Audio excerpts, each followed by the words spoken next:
Hello students, in today's session we are going to discuss the next two objectives of the business. Okay. Business objectives. So already మనము ఏమేమి నేర్చుకున్నాం కదా, social objectives and at the same time economic objectives కూడా నేర్చుకున్నాం. Now we'll go with the human objectives.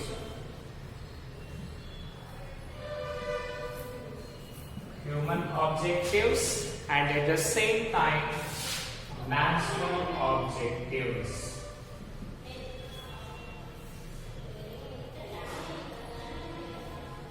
So children, what are the goals every business should have regarding the human? ఇప్పుడు చూడండి అన్న, మనకి ఏ బిజినెస్ అయినా సరే సక్సెస్ఫుల్ గా run కావాలి అంటే అందులో కంపల్సరీ కూడా హ్యూమన్ బీయింగ్స్ పార్ట్ అనేది చాలా చాలా ఇంపార్టెంట్ రోల్ ప్లే చేస్తుంది. బికాస్ సొసైటీ మీన్స్ పీపుల్, అంతే కదా. మనం ఏ బిజినెస్ చేయాలి అంటే కంపల్సరీ మనము సొసైటీలోనే ఉండి చేయాల్సి వస్తుంది. సొసైటీ అంటే ఏంటి? పీపుల్. మనకి ఒక కవి అన్నాడు, ఏమన్నాడు? దేశం అంటే మట్టి కాదు, దేశం అంటే మనుషులు. అంటే we are living in a society and it's all for the people only కదా. పీపుల్ అనే వాళ్ళు బిజినెస్ కి చాలా రకాలుగా ఉంటారు. ఎలా అంటే ఫస్ట్ కస్టమర్స్, ఓకేనా. మనం ఎలాంటి గూడ్స్ ప్రొడ్యూస్ చేసినా వాటిని కొనడానికి కస్టమర్స్ అనేవాళ్ళు ఉంటారు. Next share holders. Share holders అంటే ఎవరైనా మనము ఒక బిజినెస్ స్టార్ట్ చేసాము, దానికి కావాల్సిన క్యాపిటల్ ఏదైతే ఉందో అవి ఇంకొంచెం డీటెయిల్ గా మీరు నెక్స్ట్ చాప్టర్స్ లో నేర్చుకుంటారు. షేర్స్ అండ్ డిబెంచర్స్ ఇవన్నీ కూడా ఉంటాయి కదా, వాటన్నిటిని కూడా ఎక్కడి నుంచి వస్తాయి? మనకి షేర్ హోల్డర్స్ డబ్బులు ఇవ్వడం వల్లే వస్తాయి. నెక్స్ట్ లేబర్స్, మన కింద వర్క్ చేసే వాళ్ళు. నెక్స్ట్ ఎంప్లాయీస్, వీళ్ళంతా కూడా మనుషులే కదా.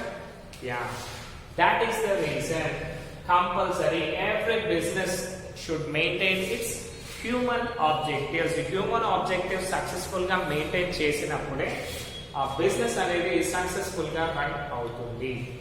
Now let us go in detail with these. First human objective వచ్చేసి welfare of workers.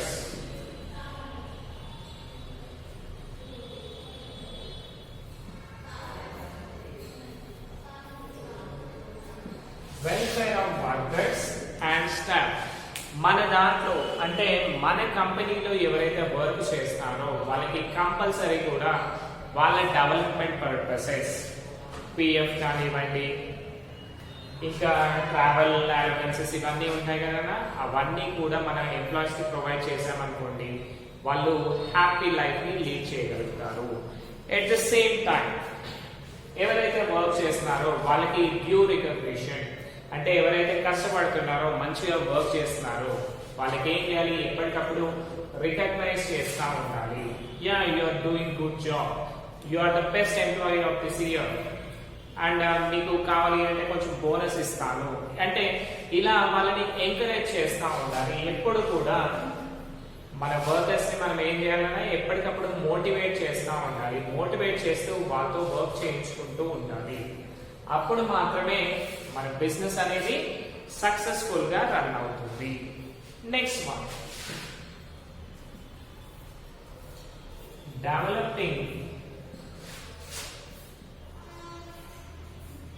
Human resources.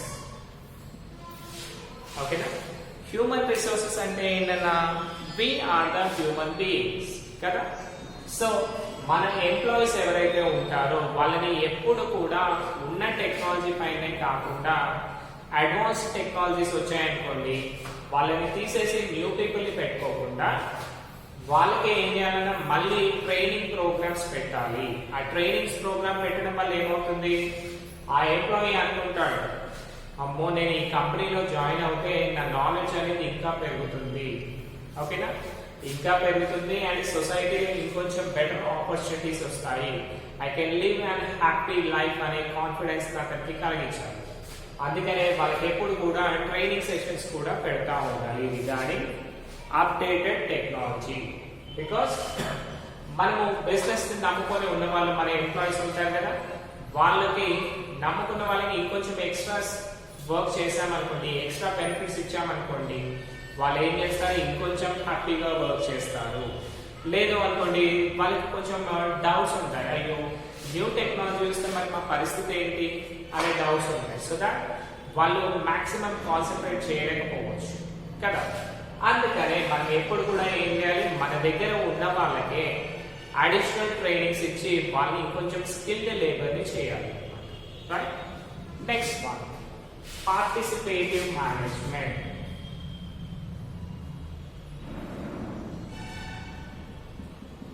Participative management.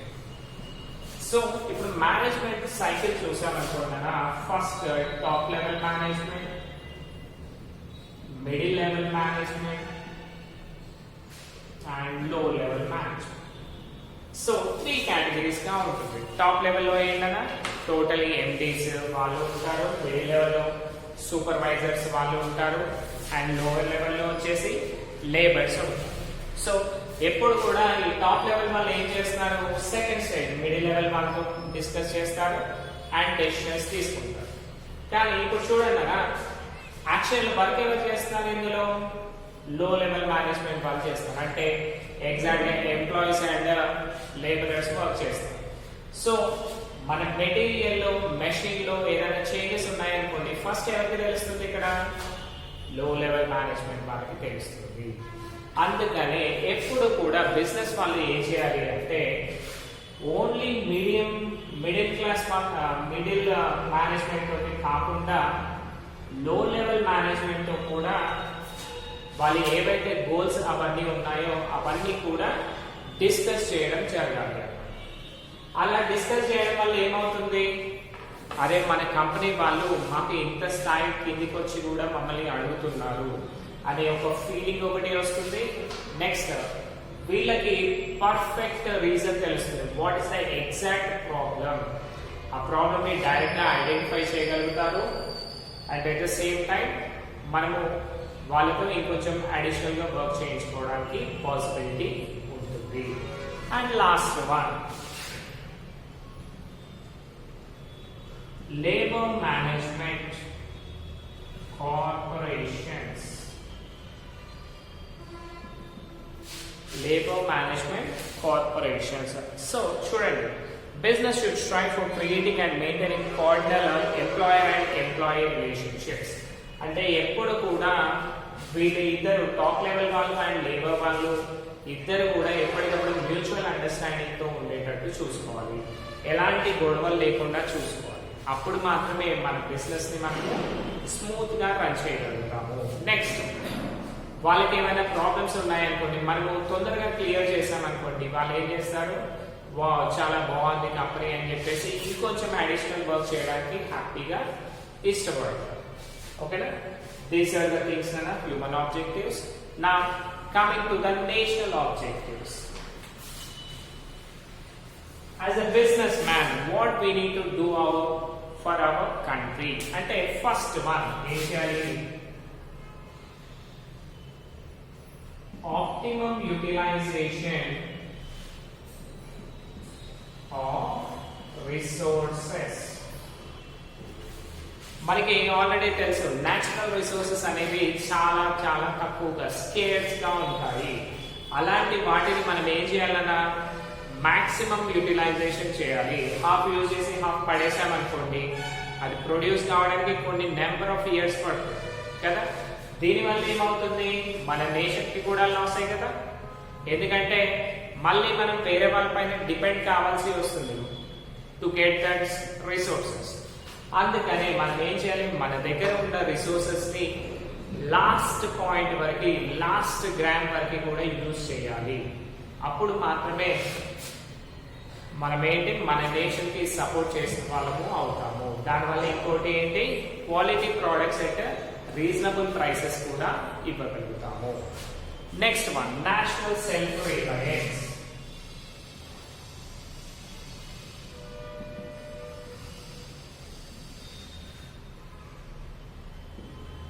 So what do you mean by self-reliance? అంటే మన కాళ్ళపైన మనం నిలబడే దాన్నే సెల్ఫ్ రిలయన్స్ అని అంటారు.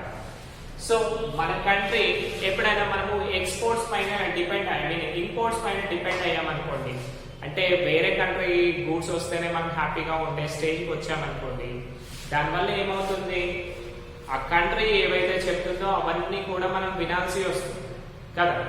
అందుకనే ఇప్పుడు మోడీ ఏం చెప్తున్నాడన్నా, మేక్ ఇన్ ఇండియా ప్రోగ్రామ్ అని చెప్తున్నాడు. న్యూ ఎంటర్ప్రెన్యూర్స్ ఎంతమంది ఉన్నా సరే మీ నాలెడ్జ్ని తీసుకొని రండి, మన ఏవైతే ఉన్నాయో ఇప్పుడు జనవరి 1 రోజు కూడా చెప్పాడు. ఏం చెప్పాడు, maximum try to use only Indian products అని చెప్పాడు. అంటే మన కంట్రీ ఎవరిపైన కూడా డిపెండ్ కాకుండా ఉండాలి అని చెప్పాడు. దాన్ని నేషనల్ సెల్ఫ్ రిలయన్స్ అంటారు. సో దాని గురించి మన వాళ్ళు కూడా ఏం చేయాలి, మొత్తం వేరే కంట్రీ పైన డిపెండ్ కాకుండా మన కంట్రీ ప్రోడక్ట్స్ వేరే కంట్రీకి ఎక్స్పోర్ట్ చేసే స్టేజ్కి వెళ్ళాలి. Next, development of MSMEs.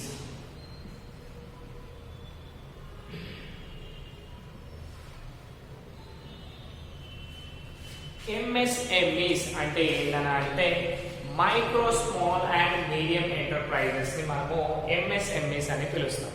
అంటే చిన్న చిన్న వ్యాపారాలు ఉంటాయి, చిన్న చిన్న కంపెనీస్ ఉంటాయి కదా, అలాంటి వాటిని ఈ పెద్ద కంపెనీస్ ఏవైతే ఉన్నాయో, ఇప్పుడు చూడండి రిలయన్స్, టాటా, విప్రో ఇవే అంటాం, కానీ దాని కింద చూసుకుంటే లాట్స్ ఆఫ్ కంపెనీస్ ఉన్నాయి కదా. సో ఈ బిగ్ కంపెనీస్ ఏం చేయాలి అంటే, in order to survive the smaller companies, చిన్న కంపెనీస్ సర్వైవ్ కావడానికి వాళ్ళ ఆర్డర్స్ ఏవైతే ఉన్నాయో వాళ్ళకి వచ్చే ఆర్డర్స్ ని వీళ్ళకి షేర్ చేయాలి అనమాట. షేర్ చేయడం వల్ల ఏమవుతుందన్నా, ఇక్కడ స్మాల్ కంపెనీస్ హ్యాపీగా ఉంటాయి, at the same time big companies business ని కూడా స్మూత్ గా రన్ చేయొచ్చు కదా. This is the thing. And last one వచ్చేసి development of backward classes.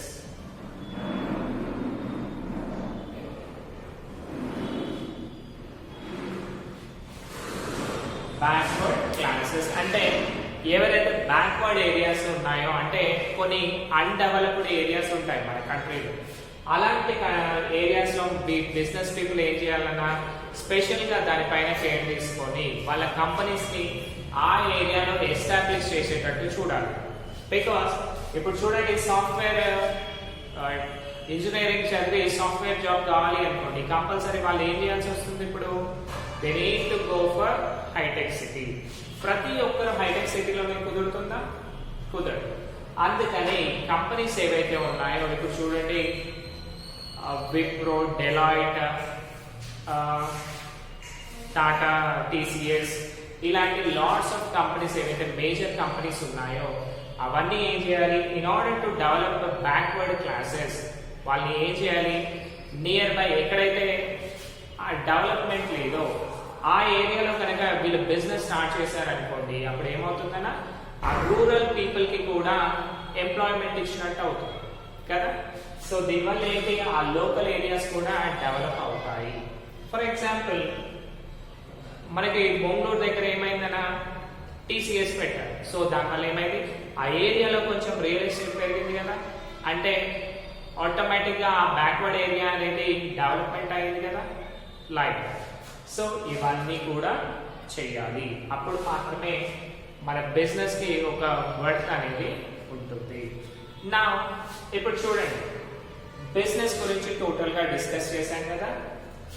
Next second point వచ్చేసి ప్రొఫెషన్, అండ్ థర్డ్ వన్ వచ్చేసి ఎంప్లాయ్మెంట్. సో ఈ టూనా మీకు కంపల్సరీ ఎనీ 2 మార్క్స్ వచ్చే ఛాన్సెస్ చాలా చాలా ఉంటాయి. So what we need to do, we need to go with the profession and employment also. So let us see what do you mean by profession. Okay, so profession is nothing but It is an occupation or a vacation intended to render the personal services. అంటే based upon a specialized knowledge. Specialized knowledge. అంటే ఒక person ఏం చేస్తాడన్నా అంటే అతను ఒక knowledge ఒక దాంట్లో qualities knowledge తీసుకుంటాడు. ఆ నాలెడ్జ్ తో అతను వర్క్ చేస్తూ ఉంటాడు. అంటే ఎలాగంటే అతని ఓన్ గా బిజినెస్ లాగా పెట్టేసుకుంటాడు. ఎగ్జాంపుల్ డాక్టర్, లాయర్, ఓకేనా, డాక్టర్, లాయర్ వీళ్ళని మనము ఏం చేయొచ్చు, ప్రొఫెషన్ అని పిలవచ్చు అన్నమాట. అంటే వాళ్ళు చేసే వర్క్ ని మనము ప్రొఫెషన్ అని చెప్పొచ్చు. ఎందుకంటేనా ఈ డాక్టర్ ఏం చేస్తున్నాడు, he's keeping his own shop. Business కాదు, మళ్ళీ బిజినెస్ అంటే ఏంటి, అతనికి నాలెడ్జ్ ఉన్నా లేకపోయినా purchase and sale of goods చేసి అతను ప్రాఫిట్ ని ఎర్న్ చేస్తాడు. కానీ ఈ ప్రొఫెషన్ వాళ్ళు మాత్రం కంపల్సరీ కూడా వాళ్ళకంటూ ఒక సపరేట్ స్కిల్ ఉండాలి. And they should be educated.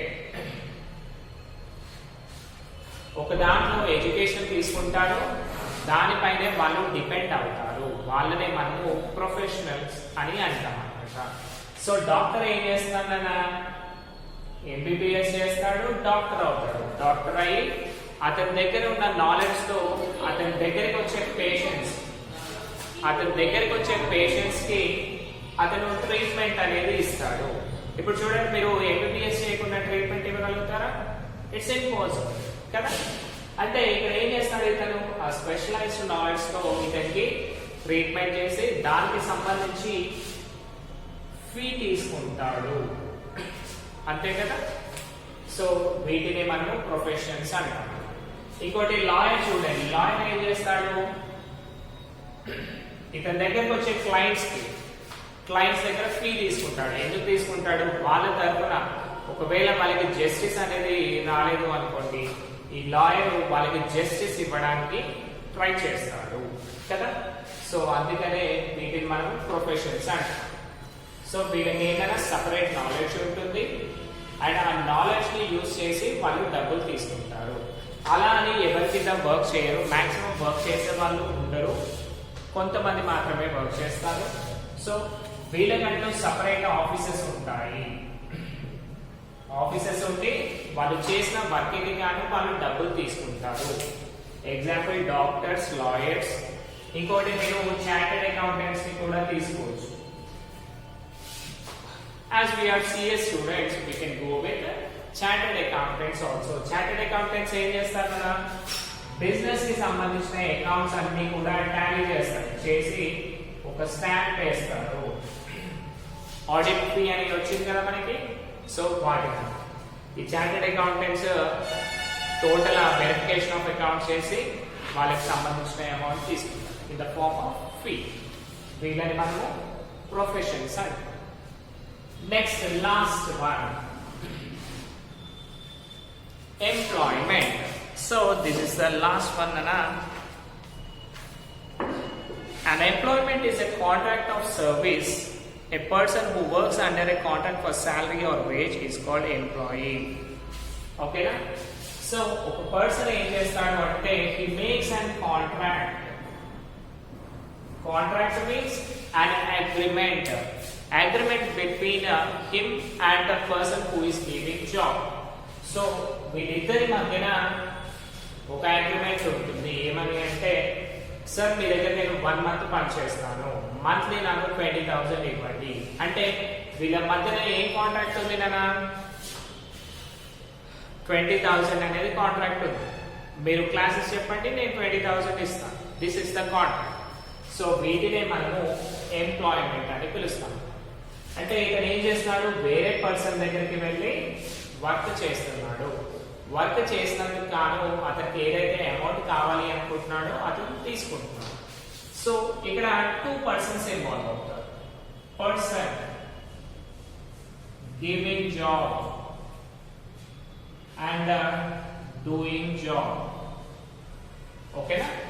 Person ఎవరైతే జాబ్ ఇస్తున్నారో వాళ్ళని మనము ఎంప్లాయర్ అంటాం. ఓకేనా employer and doing job he is an employee ఓకేనా సింపుల్ గా చూడండి మనము కాలేజ్ చూసుకున్నాం అనుకోండి కాలేజ్ కి మేనేజ్మెంట్ ఉంటుంది కదా మేనేజ్మెంట్ వాళ్ళు ఎంప్లాయర్ అండ్ ఇక్కడ వర్క్ చేసే స్టాఫ్ లెక్చరర్స్ కావచ్చు ఐఎంఆర్స్ కావచ్చు క్లర్క్ వాళ్ళు కావచ్చు వీళ్ళందరినీ కూడా మనం ఏమంటాం కదా ఎంప్లాయీస్ అంటాం అంటే వాళ్ళ దగ్గర ఒక అగ్రిమెంట్ కి వర్క్ చేసే వాళ్ళని మనము ఎంప్లాయీస్ అని పిలుస్తున్నాం సింపుల్ గానా యూ గాట్ క్లారిటీనా సింపుల్ గా చూడండి will go with these things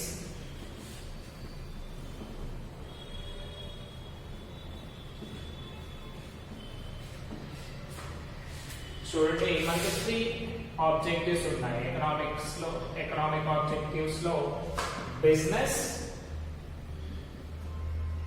profession last one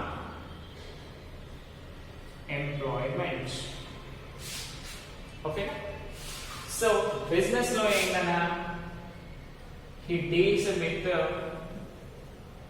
goods and services తో డీల్ చేస్తాడు and he is the own boss అంటే అతనే బాస్ వేరే వాళ్ళు ఎవరు ఉండరు అదే ప్రొఫెషన్ లో చూసారనుకోండి డీల్స్ విత్ స్పెషలైజ్డ్ నాలెడ్జ్ మళ్ళీ ఇతను కూడా ఓన్ బాస్ అతని వర్క్ అతనే చేస్తా ఉన్నాడు and last one he works under some person so these are the 3 differences nana business లో మనకి నాలెడ్జ్ ఉండొచ్చు ఉండకపోవచ్చు అంటే మనకి ఎడ్యుకేటెడ్ అయినా సరే అన్ఎడ్యుకేటెడ్ అయినా సరే నో ప్రాబ్లం మనకి ఆ goods and services purchase and sales తెలిస్తే చాలు we can do the business అదే ప్రొఫెషన్ లోకి వెళ్ళాలి అంటే compulsory we need to have specialized knowledge regarding the subject doctor కావాలి అంటే ఎంబీబీఎస్ ఉండాలి చార్టెడ్ అకౌంటెంట్ కావాలి అంటే సిఏ పాస్ అయి ఉండాలి లాయర్ కావాలి అంటే ఎల్ఎల్బి చేసి ఉండాలి అండ్ ఆల్ దీస్ థింగ్స్ అదే ఎంప్లాయ్మెంట్ అయితే అతనికి నాలెడ్జ్ ఉన్నా సరే లేకపోయినా సరే నాలెడ్జ్ ఉంటే నాలెడ్జ్ తగ్గట్టు జాబ్ వస్తుంది నాలెడ్జ్ లేకపోతే నార్మల్ జాబ్ వస్తుంది సో ఇక్కడ మళ్ళీ మనకు 2 పీపుల్ ఉన్నారు ఎవరెవరు ఉన్నారు కదా జాబ్ ఇచ్చే పర్సన్ ని మనము ఎంప్లాయీ అంటున్నాము జాబ్ చేసే వాళ్ళని ఎలా వర్క్ చేస్తున్నారు బేస్డ్ ఆన్ సమ్ కాంట్రాక్ట్ వీళ్ళిద్దరి మధ్యన కాంట్రాక్ట్ ఉంటుంది ఆ కాంట్రాక్ట్ లో వాళ్ళు వర్క్ చేస్తారు అండ్ వీళ్ళని ఎంప్లాయర్ అండ్ ఎంప్లాయీ అని కాకుండా ఇంకొక వర్క్ కూడా ఉంది ఏంటి అంటే relation is called as master and servant master అంటే ఏమన్నా జాబ్ ఇచ్చే వాళ్ళని మనము మాస్టర్ అంటాము జాబ్ చేసే పర్సన్ ని సర్వెంట్ అని అంటాం so 2 relations employer and employee అనొచ్చు లేదు అంటే master and servant so by this thing we have completed our first chapter. Thank you.